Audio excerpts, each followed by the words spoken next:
dans la dernière semaine de l'Omer. Pendant l'Omer, comme vous le savez, il y a 7 semaines, et chacune d'entre elles est l'illustration de ce que la Torah appelle une mida. Une mida, je vais expliquer, il y en a 7 en tout. La mida pourrait se définir ainsi: elle est une qualité de relation. C'est-à-dire, pendant l'Omer, on travaille notre rapport avec différentes midotes qui sont bien connues de tous. Là, par exemple, chesed, l'amour, c'est-à-dire de quel amour il faut s'approcher, de quel amour il faut s'éloigner. Gevura, ça veut dire la rigueur, quelle rigueur adopter dans la vie et laquelle rejeter. Et les autres sont des dimensions qu'on peut appeler d'un mot générique qui s'appelle kavod, qui s'appelle netzar, od, tiferet, et qui en fait veulent définir quel type de rapport nous devons avoir dans le respect des gens, le respect des choses. Le respect, c'est par exemple dans la Torah, comme les vêtements du Kohen, dont la Torah dit qu'ils étaient les Tiferet, les Shem ou Tiferet. Il y a une des Midas qui s'appelle Tiferet. Quand Pharaon ne voulait pas croire en Dieu pendant les 10 plaies, Moshe Rabbeinu lui a dit « Itpa'er alay ». Ça veut dire « Demande-moi un signe, je vais te montrer que c'est bien Dieu qui domine le monde.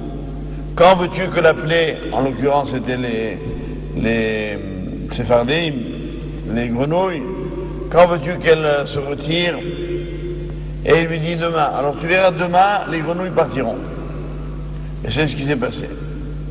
Donc Tiferet, Od, c'est une forme de rapport respectueux. Dans la Torah, vous savez qu'il faut respecter tout le monde, mais il y a des gens avec lesquels on est appelé à avoir une forme de kavod particulière, qui sont nos parents et nos maîtres, essentiellement. Et toute personne qui a un certain âge doit être, à nos yeux, quelqu'un d'important. Donc tout ça, on apprend pendant l'Omer. Il y a un petit problème, c'est que la dernière semaine, la dernière Mida, s'appelle Malchut. Malchut, ça veut dire la royauté. Alors ça veut dire quoi? Le rapport avec la royauté. Quelle royauté? On parle de quoi? Du président de la République, du Premier ministre d'Israël, de Louis XIV. Et bien évidemment, cette dimension de Malchut est celle qui va conduire à la fête de Shavuot. Il est donc fondamental de bien la comprendre. Qu'est-ce qu'elle signifie au juste? Il y a un grand principe dans la Torah que nos maîtres expliquent fréquemment: En melech belo am. Il n'y a pas de roi sans peuple. C'est-à-dire qu'un roi, tel que la Torah en parle, et on voit tout de suite qu'il ne s'agit pas d'une monarchie absolue, ni d'une dictature quelconque, est un chef qui a été choisi par le peuple. Pour bien comprendre qu'est-ce que ça veut dire, examinons le passage de la Torah qui en parle. La Torah, effectivement, dans une paracha nous dit « Som tasim alecha melech » tu placeras un roi. Alors on a l'impression qu'il s'agit simplement d'un couronnement, comme le font les rois du monde. Et le Rambam, Maïmonide, dans un livre qui s'appelle Sefer HaMitzvot, dans lequel il s'efforce d'expliquer les 613 mitzvot très brièvement, qui est un livre d'ailleurs fondamental, dans la mitzvah 173, qui est celle-ci, il dit quel est le rôle du roi. Et il dit, en quelques mots, je résume, le rôle du roi, c'est de rassembler tout le peuple, d'emporter l'adhésion de tout le monde. Évidemment, on voit bien qu'on n'est pas ici dans une mouvance politique, puisque chez les hommes, on ne connaît que ou bien la démocratie, où le chef de l'État, quel qu'il soit, est élu avec une majorité de voix, donc il a automatiquement une minorité, parfois de 49% d'opposants, ou bien ce sont des dictatures et le peuple n'a pas choisi. Là, la Torah parle d'un roi qui a été désigné par tout le peuple et qui a comme mission d'unir tout le peuple. On voit bien que là, il y a déjà deux dimensions qui dénotent par rapport au climat politique que nous connaissons ici et là, et qui indiquent bien qu'on ne parle pas de politique, qu'on est en train d'établir une relation, précisément, avec une certaine forme de royauté. Mais il est important, quand vous entendrez dire, dans mon cours ou ailleurs, Melech, on ne parle donc pas des rois tels que le Larousse vous indiquera leur qualité. On parle donc de cet homme qui réunit le peuple, qui a comme but, comme rôle, de le servir, et pas de s'en servir, et d'être non pas seulement son représentant, mais son ciment, celui dans lequel tout le monde se reconnaît. Voilà la royauté dont parle la Torah.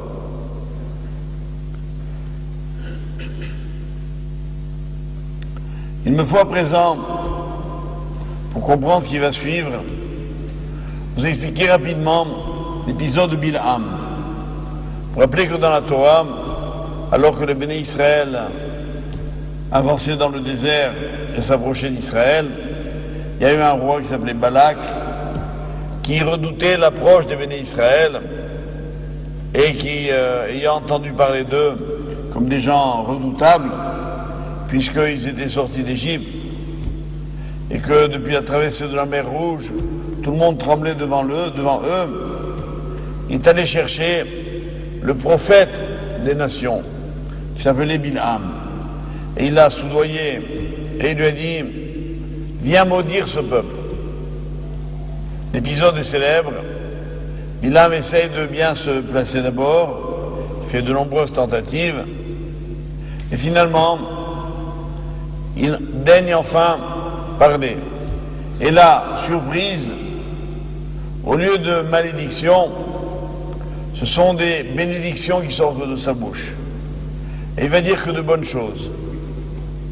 Évidemment, Balak est très en colère, rupture de contrat sans préavis, et il lui dit, ben tant pis, je ne te paye pas. Et Bilham s'en va. Mais nos sages n'entendent pas cet épisode de cette oreille. Ils disent, détrompez-vous, Bilham n'avait aucune intention de dire du bien.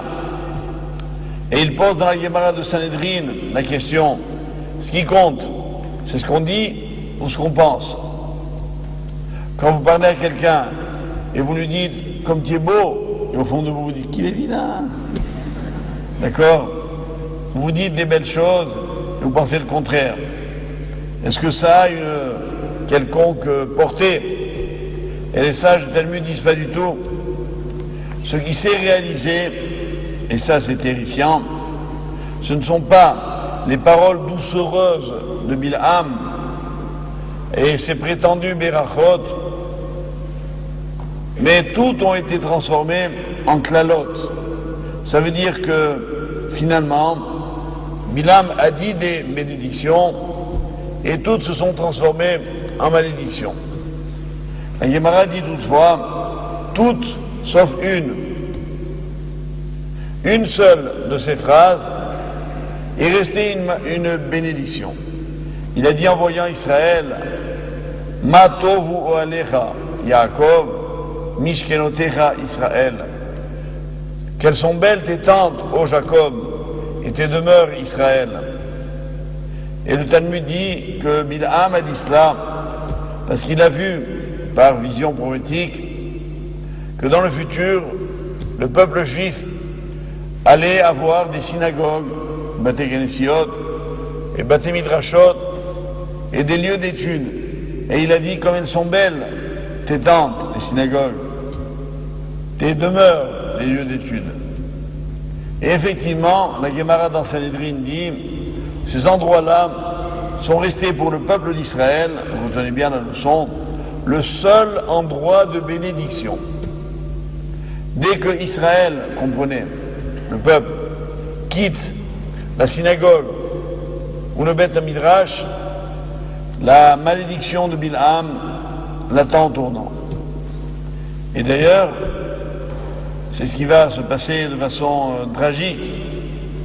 Un peu plus loin, Israël continue sa route, et là il campe, non loin du Jourdain, on est presque au bout, on est à quelques encablures de la terre d'Israël, dans ce qu'on appelle aujourd'hui la Cisjordanie, un peu plus au nord que la mer Morte. Et là-bas, Israël campe. Et voilà qu'à côté de lui, il y a un peuple qui s'appelle Moab. Et Moab va déclencher chez le peuple juif une véritable tragédie qui prend au départ des allures tout à fait séduisantes. Torah raconte en effet que là, les jeunes filles de Moab sont allées séduire les jeunes gens d'Israël et qu'elles ont réussi. Elles avaient les moyens, si j'ose dire, puisqu'elles n'hésitaient pas à se dévêtir pour les entraîner. Elles les ont entraînés dans leur tente, et dans leur tente, les Juifs trouvaient là une idole qui s'appelle Baal Péor. Et là, la Moabite disait alors à ce jeune Israël, il disait, écoute, fais ce que tu veux, mais à condition que d'abord tu serves mon idole. Évidemment, ils se sont exécutés. Si bien que la Torah va dire, Vaïtsam Medou, et ils se sont collés à Baal Péor. Je reviendrai sur cet épisode après. Mais pour l'instant, retenons que là, la colère divine a explosé et qu'il y a eu pas moins que 24 000 morts à Moab, dans les plaines de Moab, à cause de cette adhésion à la croyance de Baal Péor. Cette épidémie terrible qui a ravagé le peuple n'est pas sans évoquer celle qui, de nombreux siècles après, aurait dû du temps de Rabbi Akiba, justement pendant l'Omer, où à nouveau 24 000 enfants, cette fois-ci, mourront d'une autre épidémie, qui fait que pendant 33 jours, on ne fait pas de mariage, ni de fête, ni de musique, et que la première partie de l'Omer s'est transformée en période de deuil. Mais là, comprenons bien ce qui s'est passé avec Bilham. Bilham visait un but. Il voulait maudire Israël. Ça veut dire quoi maudire Israël?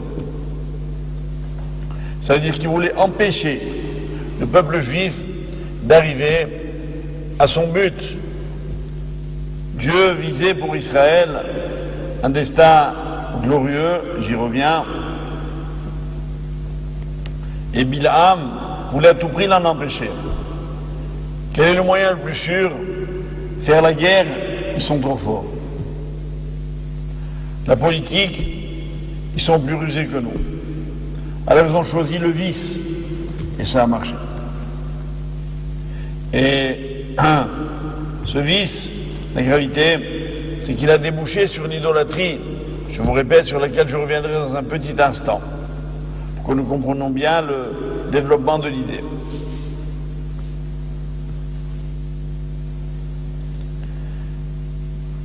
Mais déjà, ici on constate une chose, c'est que cet épisode tragique de Bilham, de Moab, a en fait divisé le peuple juif.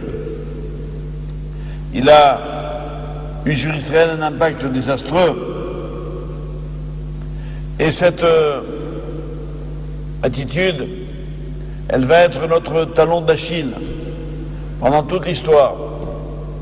Pendant toute l'histoire, le but de Bilam étant de priver Israël de sa malchoute, puisqu'il connaissait le plan divin. Il savait que Hachem avait prévu qu'Israël entre sur sa terre, que là, il désignait un roi, qu'il devienne une malchoute, une royauté. Et il fallait à tout prix empêcher ça. On va voir après pourquoi. Donc, ils ont utilisé cette méthode-là. Mais si nous voyons tout ce qui s'est passé dans l'histoire, très brièvement, puisqu'on a donc commencé un peu tard,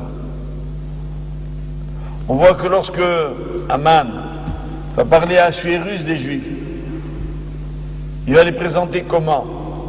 Il va lui dire Yeshno Am Echad, Mefuzar ou Meforad Ben Ha'amim. Il y a un peuple qui est dispersé, divisé parmi les nations. Velo Shavé la Melech et Anicham, Velo Chauvé la Melech. Et ils disent, et ça ne vaut pas la peine pour le roi de les garder, de les laisser vivre. Ça veut dire, là il y a un mot qui a frappé nos Kharamim, c'est que Aman, en disant au roi, les Juifs, on ne peut rien faire avec eux. Ils n'ont pas de notion de Melech, au Chauvé la Melech. Ils n'ont pas l'équivalence du roi. Pourquoi? Parce qu'ils sont Mefouzar ou Meforad. Et c'est une constante dans notre histoire. On a toujours cherché à diviser les Juifs entre eux. Ce ne sont pas seulement les antisémites, même ceux qui se prétendent nos amis. Nous sommes en France. Je vous rappelle juste en 2 mots un épisode de l'histoire française. Quand en 1789, il y a eu la déclaration de l'homme et des citoyens, et donc l'accession, après la Révolution française, à ce qui allait devenir la République plus tard, en 1791, il y a eu l'émancipation des Juifs. Et là, il y a une phrase qui est restée célèbre, dite alors par un député de la Constituante, Clermont-Tonnerre, qui a dit aux Juifs, on peut leur donner tout en tant qu'individu, rien en tant que collectivité. Et ce qui a toujours fait peur aux nations, c'est de voir Israël en tant qu'entité, communauté à l'époque, dans un pays qui était le champion des droits de l'homme. Et encore aujourd'hui, vous avez énormément de gens qui vous diront, moi les Juifs, je les aime beaucoup. D'ailleurs, j'ai plein d'amis juifs.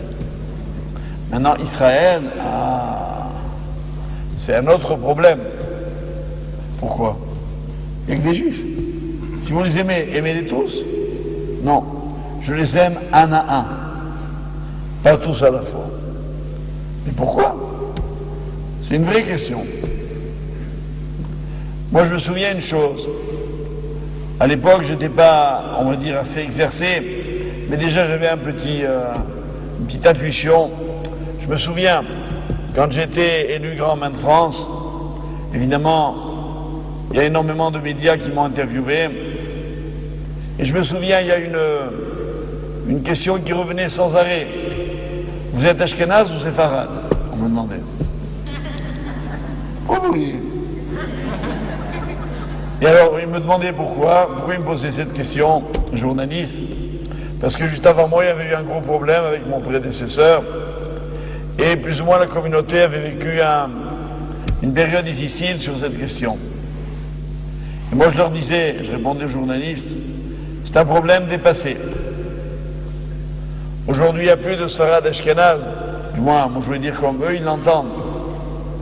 On est une communauté. Ça passait pas. Alors ils essayaient autre chose. Ils me disaient, vous êtes orthodoxe ou... Je leur disais, plaît-il? Genre, je ne comprenais pas. Pourquoi? Parce qu'il voulait évidemment me dire, il y a ça, il y a ça, il y a ça. Depuis, ça m'est arrivé un certain nombre de fois, mais depuis, j'ai appris le métier, comme on dit. Combien il y a eu de journalistes, de soi-disant grands quotidiens français, qui, quand ils m'ont interviewé sur telle ou telle question, me disaient comme ça, mais dites-moi, ça c'est la conception orthodoxe. Il y en a d'autres qui pensent comme ça et comme ça et comme ça. Je leur dis, d'où vous savez? On est une communauté. Et là, ils ont les boules quand on leur dit ça. Le monde ne supporte pas de concevoir Israël comme une entité. Ça sous-tend un problème auquel j'arrive maintenant, qui est beaucoup plus grave et plus profond. Pourquoi finalement ils ne veulent pas d'une entité? Pourquoi ils ne veulent pas d'une communauté ou d'un État d'Israël? Est-ce que c'est simplement un racisme primaire? Pourquoi ce qui est bon pour les autres n'est pas bon pour nous? Je crois que c'est plus profond que ça. Et je vais d'abord, en vraiment une phrase, pour résumer l'histoire de l'humanité. L'histoire de l'humanité, elle pourrait se résumer qu'en 3 mots. Au départ, un Dieu unique, qui crée un homme qui va devenir une humanité, donc une multiplicité d'êtres. Aujourd'hui, plusieurs milliards. Et après, à la fin de l'histoire, Ve'aya bayomawi Hashem echad ou Shmo echad. Et en ce temps-là, Dieu sera un et son nom sera un. Mais il est déjà un. Ça change quoi? Mais le texte dit plus précisément Ve'aya Hashem le melech al kol haaretz. Et un temps viendra où Dieu sera le roi de la terre. Et alors son nom sera un et lui sera un. Donc en gros l'histoire d'après nous, elle a 3 phases. Au départ l'unité de Dieu tout seul, si j'ose dire. Ensuite la multiplicité des êtres humains qui ont chacun leur approche, leur conception, leur croyance ou leur incroyance. Et à la fin de l'histoire, une croyance commune. Et la Torah dit c'est clair, ça se passera comme ça. Quand vous dites ce que je viens de dire ici, c'est une véritable révolution, c'est une bombe que nous venons de lancer. Ça veut dire que viendra un temps où il n'y aura plus les États-Unis, l'Europe, ça fait pas mal de bruit ces derniers temps, l'Asie, l'Afrique, tout le reste. Ve'aya Hashem le melech al kol haaretz. Il y aura un roi pour le monde entier. Cette perspective-là, mes chers amis, c'est celle qui fait peur au monde. Parce que eux, ils imaginent quoi? Ils imaginent la religion telle que eux, ils la conçoivent. Ça veut dire, tu crois ou bien quick. Dieu, maître du monde, ils imaginent qu'il va y avoir des autodafés, des conversions forcées, des massacres ici et là. Et voilà que la Torah, elle paraît presque utopique. Elle ne dit pas du tout. Un temps viendra où le cœur des hommes s'ouvrira à Hachem. Et ils accepteront tous l'existence de Dieu et son unité. C'est un scoop, hein? Ça veut dire qu'au lieu d'arriver par le chemin que toute l'humanité utilise pour faire passer ses idées, la Torah utilisera, enfin Hachem, un autre chemin. Et là, il y aura une véritable révolution. Si on comprend ça, on comprend maintenant très bien le problème qui est sous-jacent. Il y a une question que je voudrais ici poser d'abord, pour la résoudre tout de suite après, c'est pourquoi dans ce monde il y a des guerres? Attendez, ma question n'est pas si naïve qu'elle en a l'air. Généralement, on nous explique que les guerres ont ont des causes économiques, des causes territoriales. On veut défendre l'intégrité du pays. Allons, enfants de la patrie, ils viennent envahir notre territoire, alors on va se défendre, alors on se bat. On croit que ce sont ça les mobiles des guerres. Nos sages disent, c'est pas possible. On ne peut pas nous faire croire que les hommes se battent, parce que pour aller à la guerre, il faut être fou. On est là, on a dans la vie de tous les jours des risques dont on nous parle, des maladies, des accidents, il y en a déjà pas mal. Mais quand on va à la guerre, on n'est plus dans une statistique de 1% ou de 0, je sais pas combien %. On est dans des statistiques terrifiantes. Comment un homme peut choisir librement d'aller combattre, prendre une arme, de risquer de mourir et de tuer les autres? C'est incompréhensible. Sauf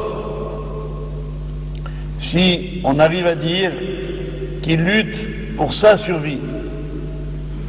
Quand quelqu'un, on arrive à lui faire passer le message qu'il est en danger, alors il est prêt à mourir pour cela. Il se dit, si déjà, plutôt que de mourir comme ça, je préfère mourir avec les armes à la main. Et on voit que partout, les terroristes ou les soldats, je ne les mets pas dans le même sac du tout, croyez-le bien, on les motive en leur disant, c'est ou eux ou nous. Alors, évidemment, on fait de la propagande et on leur fait croire qu'ils sont en danger. Est-ce qu'on pourrait tenir ce discours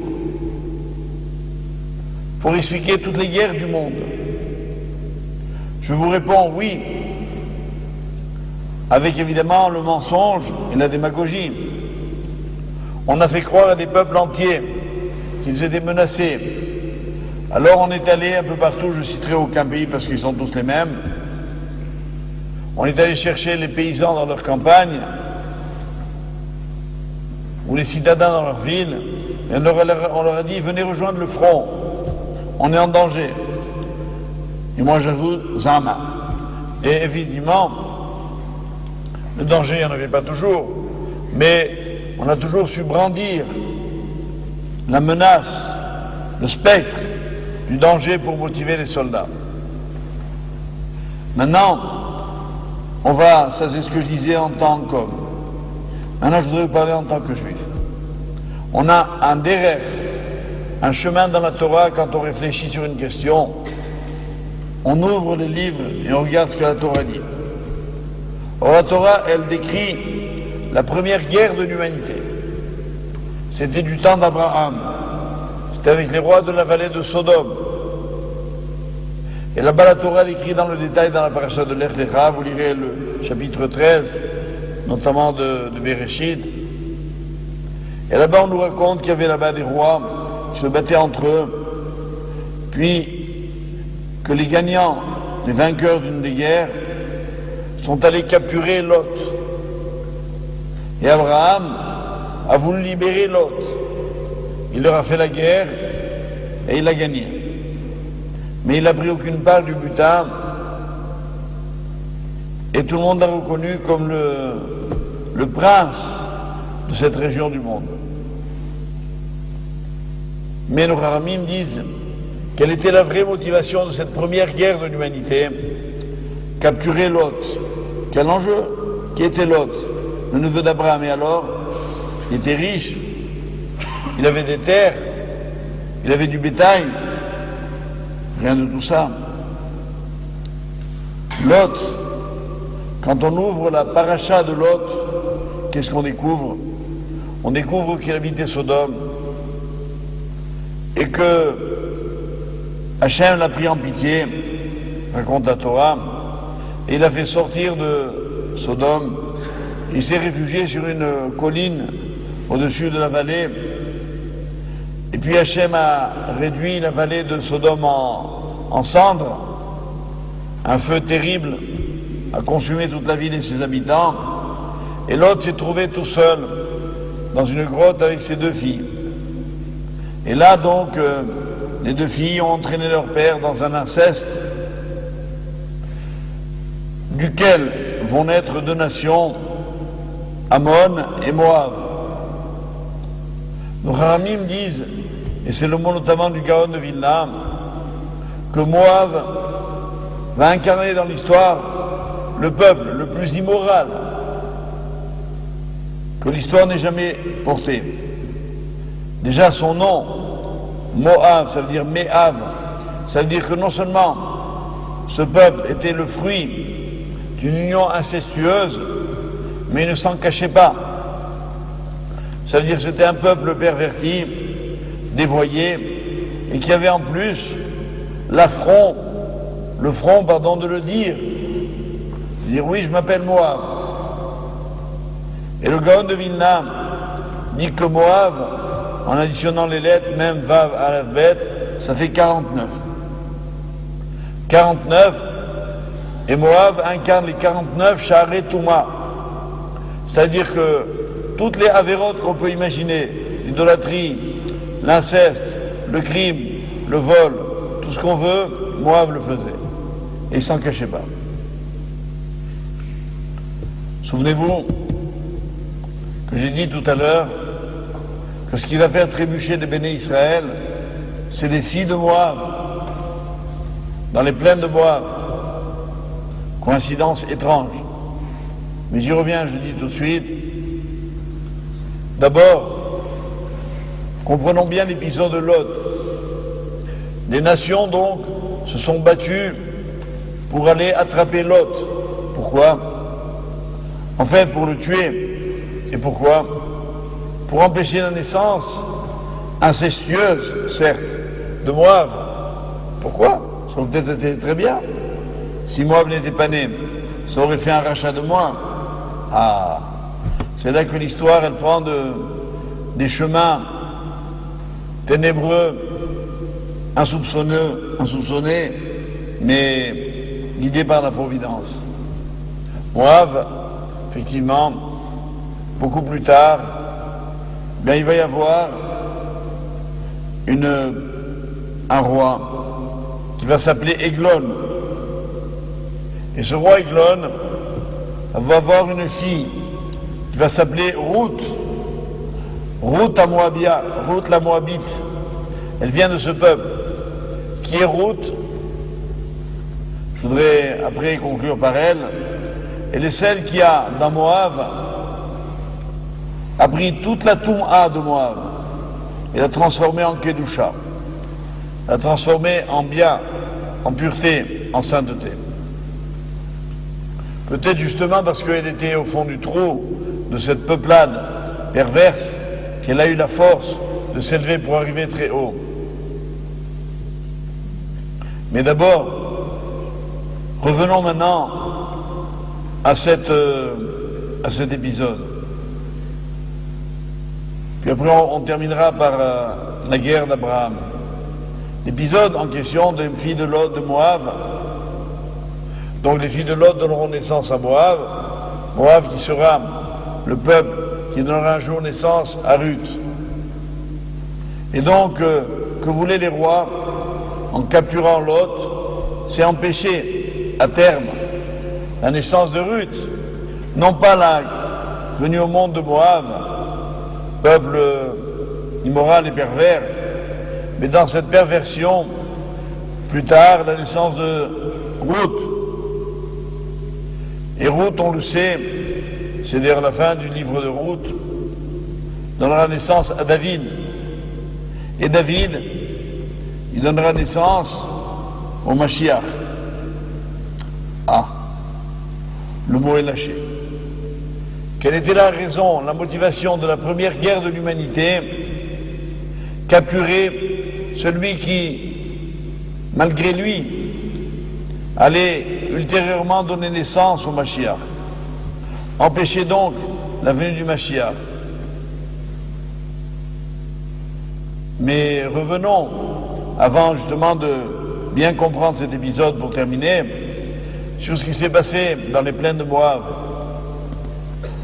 Et là, il y a un des grands principes de la Torah. Moab est donc une peuplade qui campait pas loin du Jourdain et qui a séduit les jeunes gens juifs qui vont donc commettre et la perversion sexuelle et l'idolâtrie. Mais cette idole, qu'est-ce qu'elle avait de particulier? Je suis obligé de vous le dire pour qu'on comprenne bien de quoi il s'agit. On dit que, dans le Talmud, que Baal Péor était l'idole la plus épouvantable, la plus laide que l'on puisse imaginer. Mais en plus de cela, ajoute la Guémara, la façon de servir cette idole était encore plus abjecte que l'idole. En quoi consistait le culte? Disent les sages, les gens allaient et faisaient leurs besoins devant l'idole. Et alors c'est tellement séduisant. Pourquoi les béné Israël ont-ils été séduits par milliers, alors qu'on parle maintenant d'un peuple qui est une génération qui était au Sinaï quelque temps avant? Ils ont écouté la parole divine au Sinaï. Ils avaient comme chef Moshe Rabbeinu. Et ils se sont laissés tenter par ça. Et le maître dit justement, c'est là le yesod, c'est là le grand principe. C'est là ce qu'il faut absolument comprendre. C'est qu'en fait, dans la vie, ce qui attire l'homme, c'est pas le beau, c'est le repoussant, le dégoûtant. Pourquoi? Il faut bien comprendre ce que je veux dire. Chez moi, là, d'être un petit peu, de pousser l'idée jusqu'au bout, quelques minutes. En fait, quand on regarde ce qui se passe autour de nous, ou chez nous-mêmes d'ailleurs, quand on est franc avec soi, on voit qu'il y a des choses qu'on aime. On est tous gourmands. Il y a des plats dont on raffole. Pourtant, on sait bien que de tous ces plats, il y aura des déchets, et que ces déchets vont encombrer notre corps, qu'il faudrait bien s'en débarrasser, et que si on réalisait intellectuellement qu'est-ce que allait devenir un aliment, on n'en aurait pas envie, me direz-vous. Est-ce que vous avez déjà vu un homme qui s'abstient de manger parce qu'il pense à ça? Aucun. Pire que ça, disent nos sages. Si vous montrez à quelqu'un le résultat d'une digestion, que vous lui dites voilà le fameux plat que tu adores, voilà ce qu'il va devenir, il dirait je m'en fous, j'en veux. C'est-à-dire justement, c'est parce que c'est dégoûtant que j'en ai envie. Et nos sages disent justement, la démarche de Moab, de Baal Péor, était bien celle-là. Pourquoi Hachem a dit cette idolâtrie, je ne la supporte pas? Parce qu'en fait, elle signifie que dans ce monde où bien l'homme, il accepte de s'élever vers Dieu, et ça exige qu'il mette toutes ses énergies au service de Akadosh Baruch Hu, ou bien il choisit exactement le contraire. Dans ce monde, il n'y a pas de juste milieu. Il n'y a que deux extrêmes. Ou bien l'homme s'élève et il transforme son corps en un réceptacle du service divin. Vous savez bien qu'un juif qui effectue ses besoins naturels, après il fait une beracha qui est magnifique. Rofeh chol basar umafli la'asot. La beracha de Asher Yatzar, dans laquelle on remercie Dieu d'avoir permis le bon fonctionnement de notre corps, et dans laquelle on dit qu'il a créé un corps avec tant de subtilité, tant de nuances, tant de beauté, alors qu'on parle d'une fonction qui paraît au départ détestable. Voilà la grandeur d'Israël. C'est qu'il prend toutes les fonctions, y compris celle-ci, et il la ramène vers Akadosh Baruch Hu. À l'inverse, que faisait Moab, il adorait la fonction. C'est-à-dire qu'il se complaisait dans le déchet. Il choisissait ce déchet. Et vous voyez bien que l'immoralité sexuelle est du même ordre. Quand on réalise toutes les vilaines choses qu'on nous montre, on en a envie. Et on pourrait imaginer, les uns les autres, que si on veut dégoûter les gens de faire des avérotes, il faut leur montrer des vilaines choses. Détrompez-vous. Rami me disent au contraire, plus vous montrez des choses vilaines, plus les hommes en ont envie. C'est le paradoxe de la vie. Comme il est marqué Kolaroé, Sota Bekil Kula, quiconque voit une femme Sota dans sa déchéance, que dit la Torah? Yazir Atzmo Minayain. Il devra s'abstenir de vin. Pourtant, on pourrait imaginer que l'homme y voit une femme qui est présumée adultère, qui boit une potion, son ventre gonfle, elle explose littéralement, et puis elle devient vraiment une épave. On dira, l'adultère, c'est vilain. Pas du tout. La Torah ne dit pas ça. Elle dit quelqu'un qui imagine un adultère, vous savez ce qu'il doit faire? Il ne doit plus boire de vin. Ça veut dire qu'il s'éloigne de cela. Le vin conduit à la légèreté conduit à la frivolité, qui conduit malheureusement à d'autres vices. Voilà la thèse de la Torah. Moi j'ai souvent expliqué ça, quand certains, pour essayer de dégoûter les gens, de haïr les juifs, ils ont fait des émissions à la télé sur les camps de la mort. Quand on a montré des séries télévisées, dont une célèbre il y a déjà des années qui s'appelait Holocauste, qui a été vraiment un best-seller, on a constaté que le nombre d'attaques antisémites avait augmenté. Pourquoi?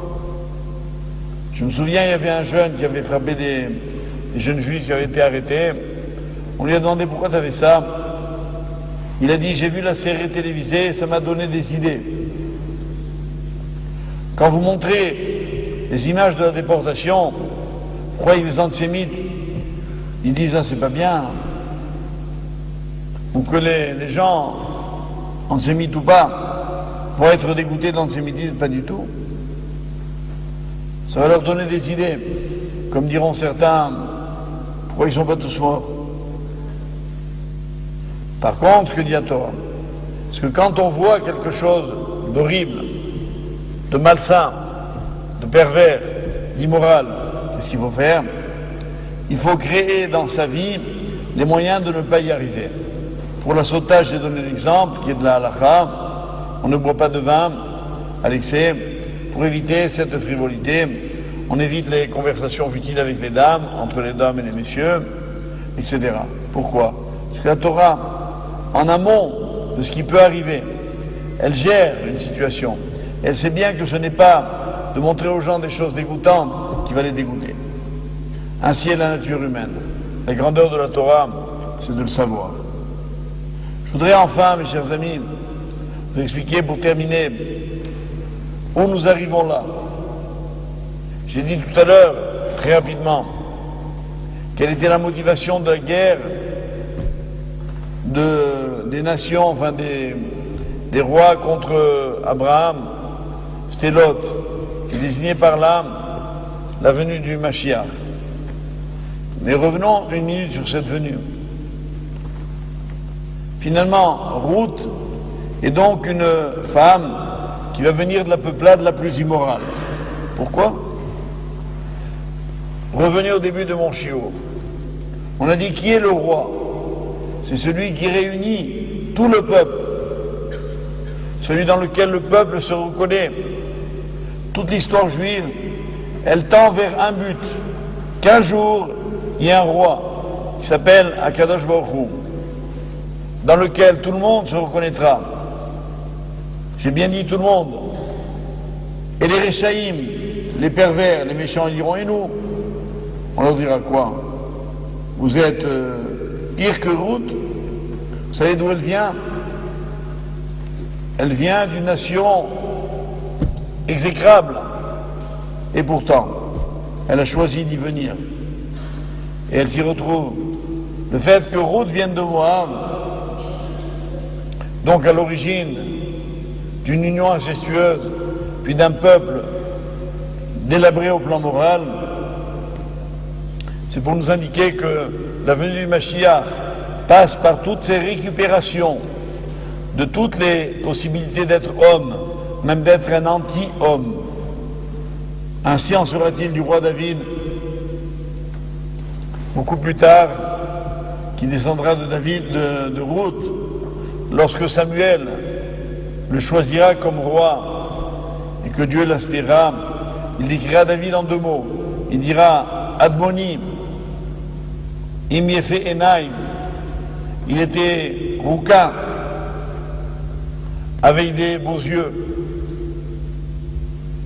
Et nos maîtres disent pourquoi donner ces détails physiques? Pour dire que David, dans sa nature, était un violent, un combattant, un homme qui aurait pu être un simple guerrier, un héros, mais un combattant, donc quelqu'un qui tue. Il est devenu qui? Le tzaddik, le chassid, parce qu'il avait fait Enaim, non pas simplement des beaux yeux, ça veut dire qu'il voyait loin, que sa neshama, son âme se reflétait dans son regard, qui était celui de l'objectif que Dieu donne à l'homme, qui lui permet d'y arriver. Et au moment où David aura donc son descendant, il s'appellera un jour le Mashiach, et que la terre deviendra tout entière celle qui reconnaîtra Dieu, maintenant on comprend une chose ultime, c'est que toutes les nations du monde ont peur de cette époque. Comment il va falloir renoncer à tout? À la guerre des étoiles, au budget de la NASA, au programme Ariane.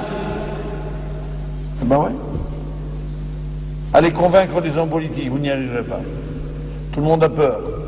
Qu'est-ce qu'on fait? On s'invente des guerres. Pourquoi des guerres?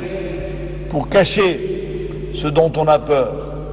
La Gemara de Sanhedrin dit ça en un mot fabuleux. Elle dit Imraïta, Melachim, ou Malchuyot, Idgarot, Zobazo. Quand tu verras que les guerres se multiplient dans le monde, attends les pas du Mashiach. Ça veut dire que plus les guerres s'intensifieront et qu'il y aura des foyers de violence dans le monde. Pourquoi voulez-vous que ça annonce le Mashiach? Pour cette raison. C'est-à-dire qu'au fond d'eux, dans leur inconscient, les hommes pressentent, du moins les rois d'abord, les chefs politiques, que la royauté va leur échapper. Parce qu'évidemment, le moment venu, on verra qu'on a été ridicule de se demander pour ou contre le référendum, pour ou contre les Nations Unies, les États-Unis, l'Union des républiques et toutes les autres constructions politiques humaines. Elles ne serviront plus à rien. Qui a envie de ça? Moi je vous réponds, personne. Donc quoi? Donc on se sauve et on crée d'autres combats pour cacher celui-ci.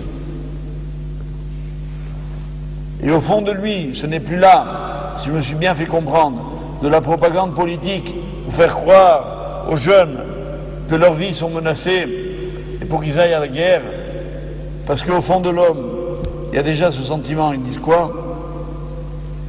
J'ai entendu dire que les Juifs disent qu'un jour, il y aura une Malchut Shamaim, une royauté divine, une royauté en fait vraie. Et dites-moi, et nous, quelle part on aura dedans? Alors là, on sera obligé de dire la vérité.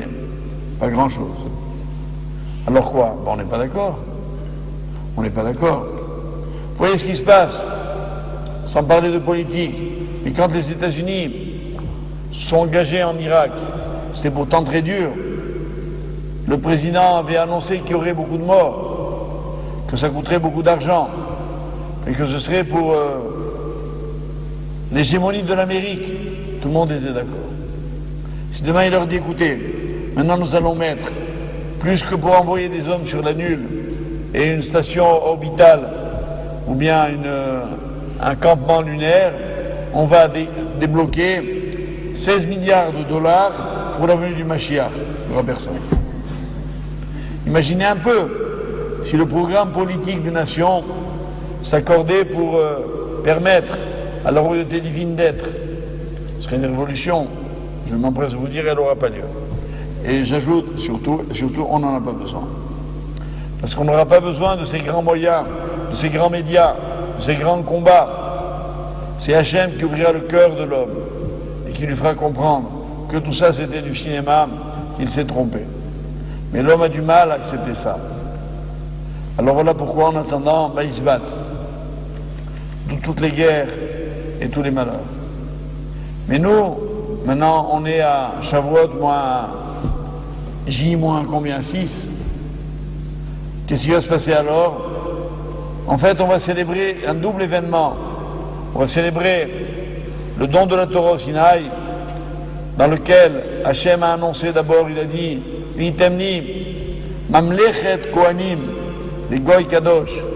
Voilà votre programme pour les Juifs, a dit Hachem à Israël. Il leur a dit vous êtes une nation de prêtres, une royauté de prêtres.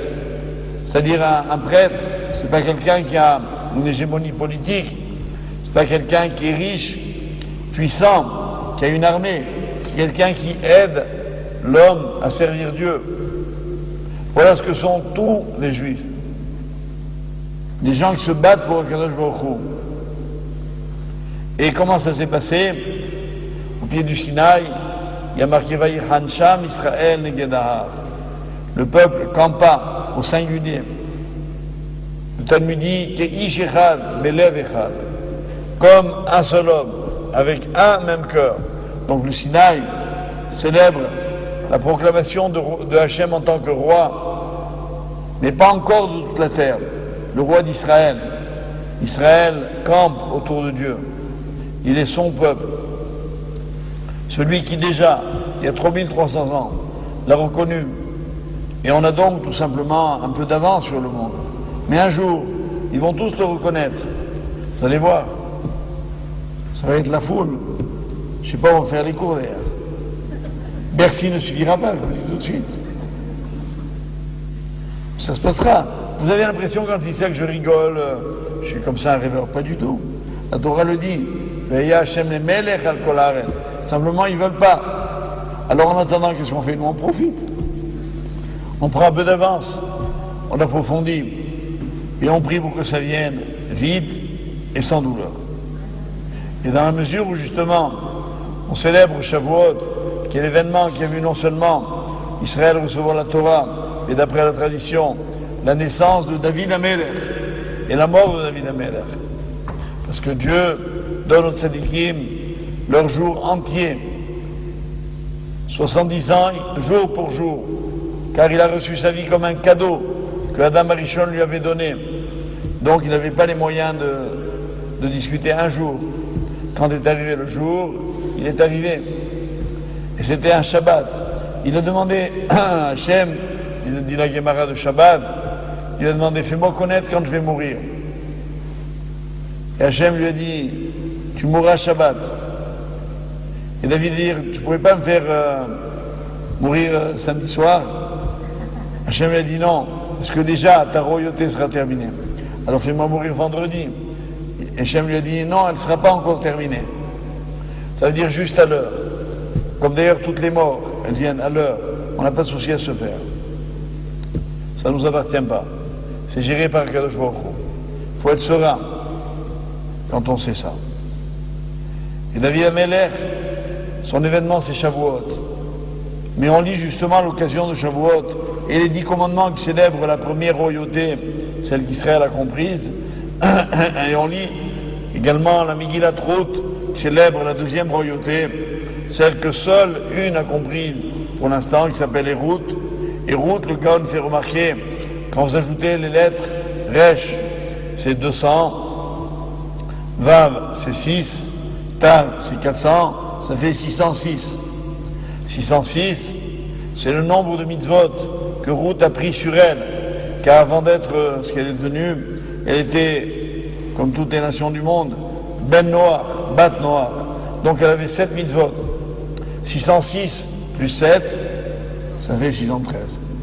Ce jour-là, elle est devenue Imach el-Malchut, la mère de la royauté d'Israël.